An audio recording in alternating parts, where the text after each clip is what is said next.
आज अलग अलग हिस्सों में, अलग अलग राज्यों में हम आपको लिए चलते हैं। लखनऊ से हमारे साथ संतोष शर्मा जुड़ रहे हैं इस समय, और वहां पर योगी आदित्यनाथ भी घाट पर जाने वाले हैं। बताइए संतोष, इस समय वहां की तस्वीरें भी दिखाइए, वहां के रंग दिखाइए, और योगी जी कब आ रहे हैं वहां पर वो भी बताइए। देखिए, मुख्यमंत्री योगी आदित्यनाथ अभी से थोड़ी देर बाद आ जाएंगे, लेकिन जो लखनऊ की छटा है वो मैं आपको दिखा दूं कि छठी मैया के पूजा अर्चन के लिए किस तरीके से गोमती किनारे लोग इकट्ठा हैं। लोग पूरी श्रद्धा के साथ भजन गा रहे हैं।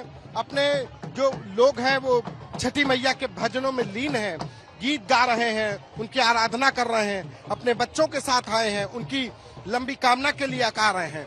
तो जरा उनसे भी सुन ही लेते हैं कि क्या गा रहे हैं।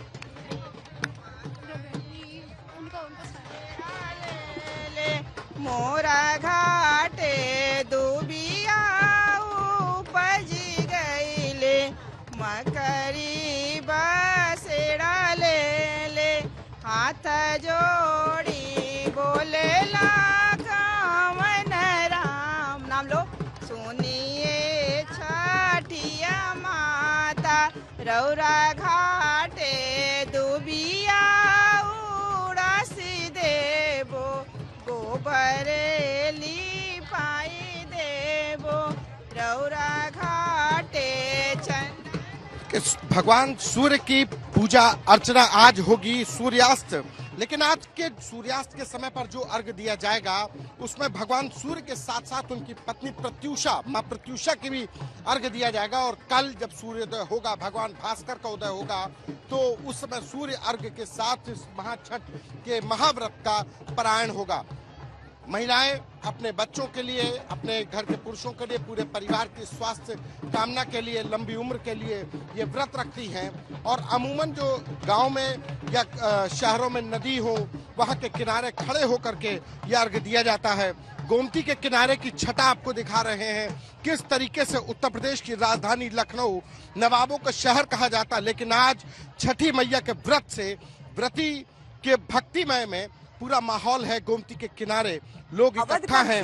लोगों के लिए आज से बड़ा अवध का क्षेत्र, और कहते हैं जब सीता जी बिहार से, मिथिला से विवाह के उपरांत राम जी के साथ गई थी, तो अवध के क्षेत्र में छठ भी देखिए आज भी उसका कैसे अनुकरण किया जाता है वो दिख रहा है। अब यहाँ पर देखिए, आप पुरुषों को भी देख सकते हैं यहाँ पर अर्घ्य देते हुए, क्योंकि जैसे कि मैंने बताया कि अमीर गरीब जात पात कोई भेद नहीं इस पर्व में। उसी तरीके से पुरुष हो या स्त्री हो, कोई भी इस पर्व को कर सकता है। आपको बस इस कठिन पर्व को करना है, आपको वो मन में उतनी श्रद्धा होनी चाहिए, और केवल आपको नहीं बल्कि व्रतियों के जो परिवार वाले होते हैं उनकी भूमिका बड़ी होती है। अब यहाँ पर देखेंगे बूढ़ी माएं आती हैं, वृद्ध माएं आती हैं, बेटे उनका हाथ पकड़कर उन्हें जल तक लेकर आते हैं कि फिसले ना, गिरे ना, वहां पर धंसे ना उस गीली मिट्टी में। उनकी जो बेटियां बहुएं होंगी वो पूरे समय उनके साथ, जो ठेकुआ का प्रसाद कल आपको भी ग्रहण करने के लिए मिल सकता है, उसकी तैयारी में हाथ बटाती हैं।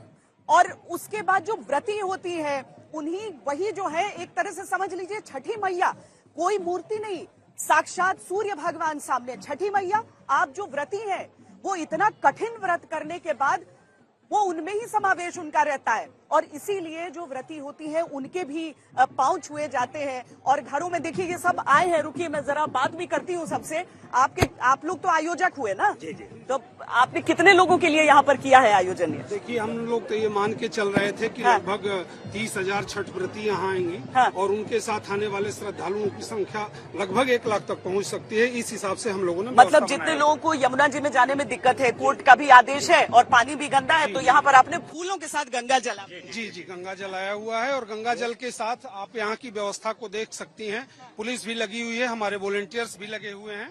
मैं प्रवासी महासंघ का महासचिव हूँ अवधेश कुमार राय, और आप लोगों की व्यवस्था के लिए हम लोग खुद ही लगे हुए हैं। तो मैं समझता हूँ कि जो भी यहाँ व्यवस्था बन पाई है हम लोगों से, उत्तम व्यवस्था किया है हम लोगों ने। तो देखिए यहाँ पर आप, जैसे मैं कह रही थी कि कुछ सूप लेके खड़े, कुछ नारियल, कुछ अगरबत्ती लेकर खड़ी हैं। कुछ देर में हो सकता है ऐसा कि उनके हाथ में सूप भी दिया जाए, नहीं तो ठाड़ी, यानी कि वो हाथ में लेकर खड़ी है। उनका संकल्प उतना जितना जिससे हो पाता है। आपके परिवार वालों ने किया हुआ है छठ, जो आप लोग सब आए हैं यहाँ? मैंने कर रखा है। आपने कर रखा है, तो तो आप नहीं जा रहे हैं अभी जाएंगे, अभी थोड़ी देर में सूर्यास्त के समय पे। देखिए, पुरुष महिला सब करते हैं इसको। मन में श्रद्धा और संकल्प होना चाहिए कि ये कठिन व्रत हम कर सकते हैं। और कठिन अगर मैं कहती हूँ तो क्यों है कठिन?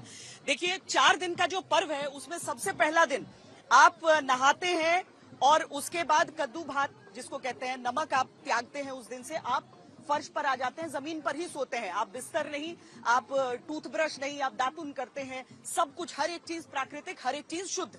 और उसके बाद आपका व्रत, जब रात में आप खाना खाए उसके बाद आपका व्रत, निर्जल व्रत वहां से शुरू होता है। दीनानाथ दीनहीन के रउए गोसाई, महिमा जाने ला जग देला सब दुहाई। निर्धन पुकारे देव तूनो कर जोरवा, अर्घ के रे बेरवा, पूजन के रे बेरवा हो।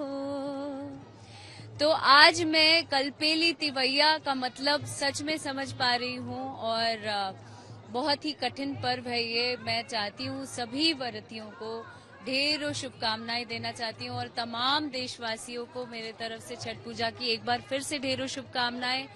छठी मैया आप सबों की जीवन में ढेरों उन्नति और हर्षोल्लास रखें। छठ का पर्व और कार्तिक मासे जोरिया सप्तमी तिथि आइल हो, तो जब कल का दिन होगा सप्तमी की तिथि होगी। आज देखिए षष्ठी और उसके बाद सप्तमी। सप्तमी पर छठ का जो पर्व है वो संपूर्ण संपन्न।